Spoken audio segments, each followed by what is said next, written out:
मैं तो एक चीज ये देख रहा हूं, जब 28 वर्ष में सरकार ये कर सकते हैं तो जब 82 वर्ष के होंगे तो क्या होगा महाराज। एक बात देखने योग्य है, आज से पहले आपने सनातन धर्म की भक्ति देखी है, आज से पहले आपने सनातन धर्म की मुक्ति देखी है, आज से पहले आपने सनातन धर्म की सिद्धि देखी है, आज से पहले आपने सनातन धर्म की वृद्धि देखी है, पर आज आप सनातन धर्म की शक्ति देख रहे हैं महाराज। भाषण सब अच्छे दे सकते हैं, भावना भी व्यक्त कर सकते हैं। मैं यहां संतों की सन्निधि में एक सुझाव लाया हूं और आप सब लोग अपनी कथा के माध्यम से ये स्वीकार करेंगे तो ये पद यात्रा, विचार यात्रा, आचरण यात्रा और जीवन यात्रा के रूप में परिणत हो जाएगी। सरकार अगर आपकी अनुमति हो तो मेरे हृदय में एक दृढ़ भावना जागृत हुई प्रस्ताव के रूप में, हम सब लोग भी, संत जन भी और आप सब लोग भी, क्योंकि भारतवर्ष डाइवर्सिटी का देश है, अनेकता का देश है।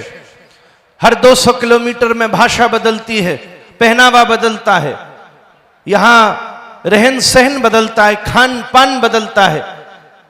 इस व्रज में ही लगभग 3-4 प्रकार से व्रजभाषा बोली जाती है, छोटे छोटे अक्षरों से उसका भेद पता चलता है। ये अनेकता इस भारतवर्ष की सुंदरता है। एक सरनाम ही अलग अलग राज्यों में अलग अलग जातियों से जुड़ा हुआ है। एक ही सरनाम होगा पर एक राज्य में वो किसी जाति का है, दूसरे राज्य में किसी जाति का है।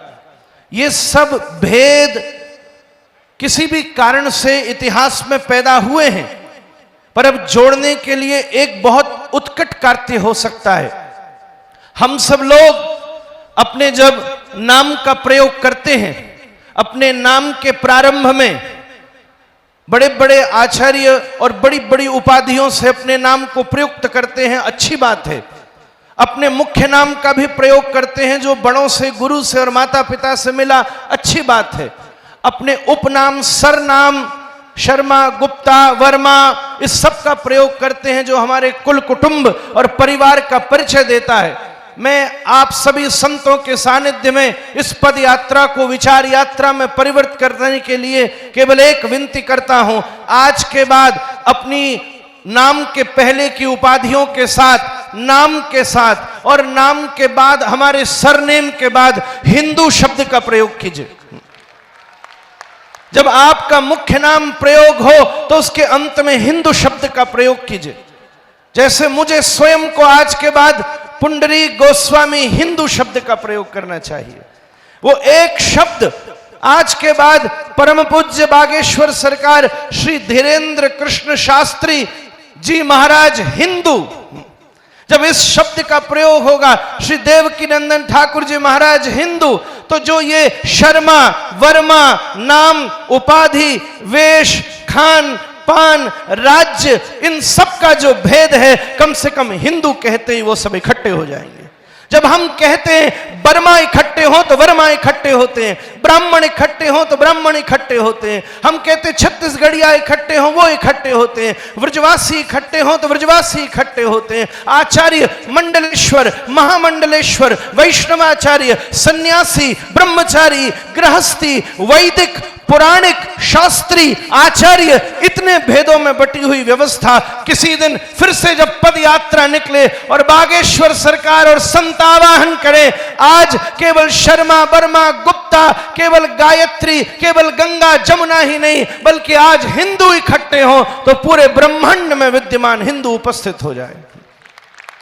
यह पद यात्रा उस विचार यात्रा के रूप में तभी परिणत हो सकती है।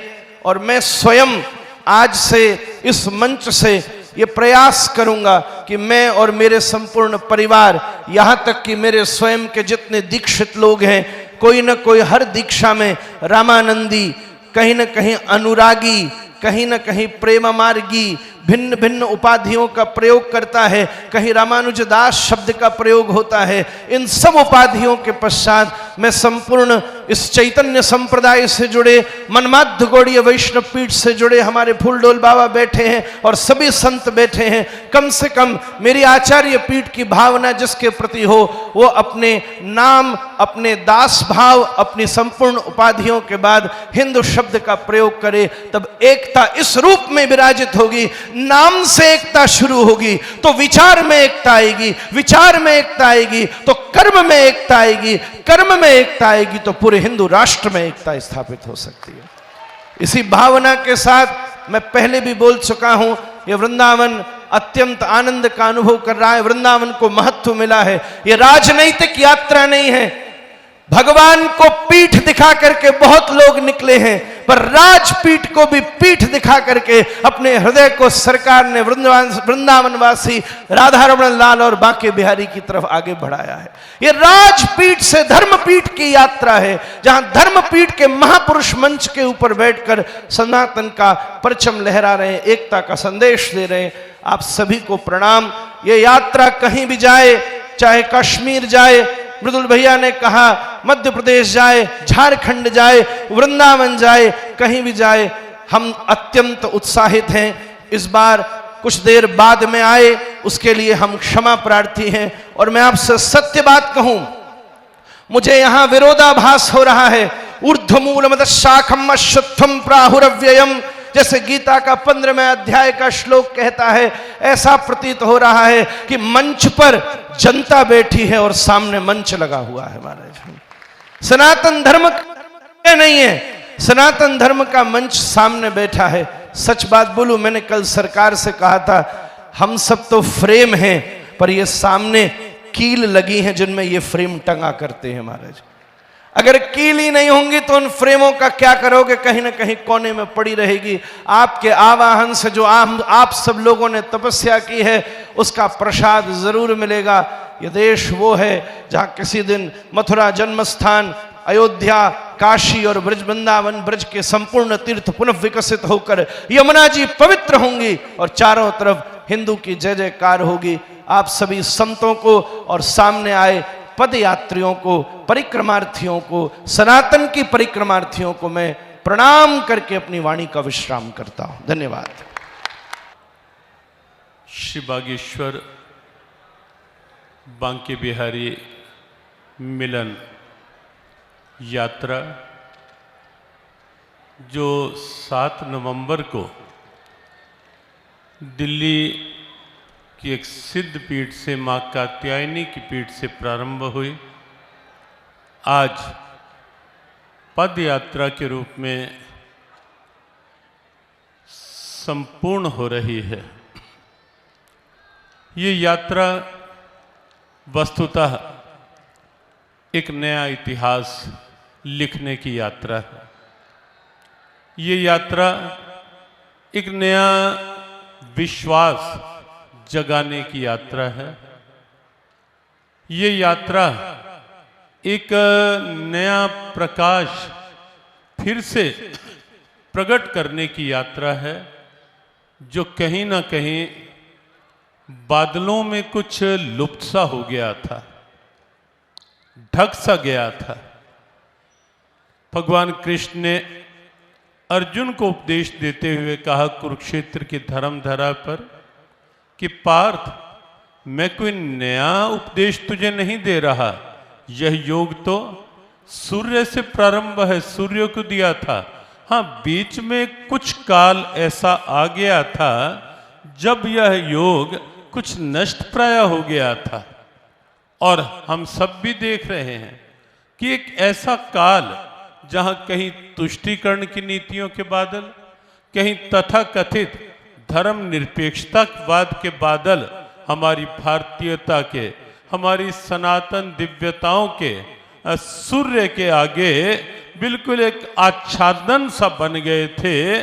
तब भगवान कृष्ण ने कहा मैं फिर वही उपदेश दे रहा हूं, और हमें लगता है कि वही सनातन दिव्यता जो कहीं लुप्त हो रही थी, यह सनातन हिंदू एकता यात्रा उन तुष्टीकरण की नीतियों के, उन कहीं ना कहीं धर्मनिरपेक्षता की कोरी नीतियों के और कहीं ना कहीं संकीर्णताओं के बादल मिटाएगी, हटाएगी और इस यात्रा से फिर से प्रकट होगा सनातन का वह प्रकाश जो केवल मात्र यहाँ यात्रा के इस पड़ाव में नहीं, जो दिल्ली से यहाँ तक, अपितु मंच से ये कहा गया कि 4 जिले और 3 राज्य इस यात्रा के साथ थे, दिल्ली, हरियाणा और उत्तर प्रदेश। लेकिन वस्तुतः ये यात्रा केवल 3 जिलों तक के लिए नहीं थी, ये यात्रा पूरे भारत में एक नया इतिहास लिखने जा रही है। आप ये विश्वास करें, एक ऐसा इतिहास जहां सनातन फिर से एक हर हृदय का स्वाभिमान बनेगा, जहां राष्ट्र फिर से राष्ट्र की अस्मिता, जन जन के भावों में एक नई पहचान बनेगी, जहां पूरी परंपराओं का फिर से सम्मान भारत समझेगा और भारत के उस सम्मान को पूरा विश्व समझेगा।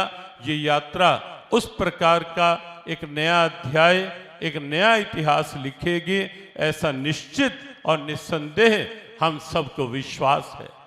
जिस ढंग से यहाँ यात्रा में, जिस ढंग से देखा गया, प्रारंभ में भी, कल भी संस्कृति विश्वविद्यालय से कुछ कदम चलने का योग, जिस ढंग से मृदुलकांत जी ने कहा कि वास्तविक सेलिब्रिटी तो ये सामने वाले हैं, कितने कष्ट सहकर, कहाँ पड़े हैं तो पड़े हैं, कहाँ कोई पता नहीं कहाँ विश्राम को स्थान मिलेगा तो भी चले जा रहे हैं, कब खाने को मिलेगा तो भी चले जा रहे हैं, कहाँ पहुंचना है वो बागेश्वर सरकार जाएं, जहां ले जाएं, लेकिन चले जा रहे हैं, चले जा रहे हैं एक संकल्प के साथ अपने भाव जोड़ने के लिए।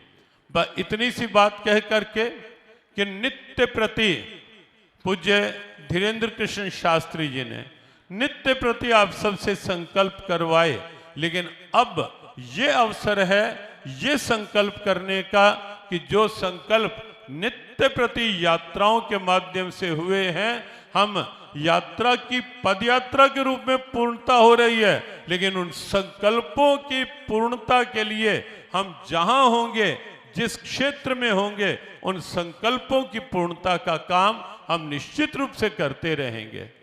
पूज्यपाद डोंगरे जी महाराज की एक बात स्मरण हो रही है। उन्होंने एक बार अपनी श्रीमद् भागवत कथा के विश्राम के अवसर पर कहा कि कथा कभी संपन्न नहीं होती, कथा का कभी विराम नहीं होता, कथा का विश्राम एक नई शुरुआत होता है। हर कथा का विश्राम एक प्रारंभ होता है कि जो कथा में सुना है, अब तो बारी है उस बात की कि वो कथा कैसे मेरे हृदय में आए, मेरे जीवन में आए, वो निरीक्षण करने की बारी है। और हमें भी लगता है कि ये यात्रा की पूर्णता नहीं, ये एक प्रारंभ है, एक नया प्रारंभ। वो संकल्प मेरे हृदय में जीवंत रहे, वो संकल्प मेरे घर में जीवंत रहे, वो संकल्प हमारे संस्थानों में जीवंत रहें, वो संकल्प हमारे व्याख्यानों में जीवंत रहें, और वो संकल्प पूरे समाज में, पूरे राष्ट्र में और पूरे विश्व में एक जीवंत प्रेरणा बने। हमें लगता है कि ये यात्रा वह जीवंत प्रेरणा निश्चित रूप से पूरे विश्व में जागृत कर रही है, करेगी। ब्रज से संबंधित एक बात कहकर वाणी को विश्राम। यद्यपि जो 7 के 7 सूत्र बिंदु हैं वो सब हर वर्तमान की आवश्यकताओं से जुड़े हुए हैं, लेकिन ब्रज से जुड़े हुए कुछ संकल्प सीधे सीधे जो पूज्य बागेश्वर सरकार ने अपने सब बिंदुओं में लिए। एक संकल्प उनमें श्री कृष्ण जन्मभूमि को लेकर के, उसके लिए कई अभियान चल रहे हैं। हमारे आदरणीय देवकी नंदन जी भी उस कई बार आह्वान कर चुके, और पूज्य सभी संतों का साथ महेंद्र जी भी शायद यहाँ उपस्थित थे, और कई सब लगे हैं। हमें लगता है कि इस यात्रा के पश्चात कुछ ऐसा हो कि कभी कभी सब हम इकट्ठे बैठे विचार करें, ये जो संकल्प हैं, जैसे कृष्ण जन्मभूमि को लेकर है, जैसे यमुना जी के शुद्धिकरण को लेकर है, जैसे गौ माता को लेकर के है, और इस ब्रज धरा को मांस और मदिरा से मुक्त करने को लेकर है। यद्यपि इसमें हमें तनिक भी संदेह नहीं कि हवाएं अनुकूल चल रही हैं, ब्यार अनुकूल है, सरकारें इन संकल्पों के प्रतिकूल नहीं हैं, लेकिन हम सब जब मिल बैठेंगे, कोई प्रस्ताव पास करेंगे। अभी बात हो रही थी आदरणीय धीरेन्द्र जी से, और वो भी कह रहे थे कि जब जब ब्रज के संत ब्रजवासी किसी ऐसी बैठक के लिए स्मरण करेंगे कि मिल बैठकर चर्चा करनी है, तो 2 महीने 3 महीने में मैं भी कुछ देर के लिए आकर के बैठकर ब्रज से संबंधित इन संकल्पों की पूर्ति के लिए क्या क्या हो सकता है, कैसे हो सकता है, मैं भी उसमें आकर बैठने का पूरा प्रयास करूंगा। तो हमें लगता है कि ये यात्रा पूरे राष्ट्र की अनेक समस्याओं का समाधान तो बनेगी, लेकिन ब्रज से जुड़े इन जीवंत प्रश्नों का भी एक उत्तर इस यात्रा के माध्यम से निश्चित रूप से पूरे ब्रजवासियों को मिलेगा, पूरे ब्रज से प्रेम करने वालों को मिलेगा, पूरे श्रद्धालुओं को निश्चित एक समाधान मिलेगा, इस यात्रा से एक सकारात्मक उत्तर मिलेगा। सभी मंच पर उपस्थित पूज्य संतों की पावन उपस्थिति जो इस यात्रा का एक मजबूत संबल बनी, प्रारंभ से लेकर के मध्य मध्य में भी अनेक संतों का आगमन होता रहा, और वो निश्चित रूप से वो एक मजबूत संबल है ही। हमारे मंच के साथ साथ इधर बाएं और वाम पार्श्व में, दक्षिण पार्श्व में भी लगे मंच पर संत उपस्थित हैं, समक्ष भी अनेक संत उपस्थित हैं। आप सबकी उपस्थिति को वंदन करते हुए और सुदूर क्षेत्रों से न जाने कहां कहां से और किस किस आयु में चलकर आए हुए आप सभी श्रद्धालु, आप सभी संकल्पित बागेश्वर भक्तों को, राष्ट्र भक्तों को, सनातन भक्तों की इस आस्था को भी सर झुका करके वंदन करते हुए, नमन करते हुए आगे जैसी बागेश्वर सरकार की इच्छा होगी, पूज्यपाद सन्यासी बाबा, क्योंकि ये संकल्प हमें नहीं लगता कि ये संकल्प केवल धीरेन्द्र जी का संकल्प है। ये संकल्प क्योंकि स्वयं परमात्मा का संकल्प है, सनातन धर्म की रक्षा उन्हीं का संकल्प है, और ये संकल्प उन्हीं के द्वारा आपके भीतर प्रकट किया गया संकल्प है। बागेश्वर बालाजी सरकार का उठाया हुआ संकल्प है, और इधर बांके बिहारी जी और यहाँ के सप्त देवालय सबके भीतर का संकल्प आपके भीतर उदित हुआ है। पूज्यपाद सन्यासी बाबा का तप उस संकल्प के रूप में आपके साथ प्रकट हुआ है। वंदन नमन करते हुए सबको जय श्री कृष्ण।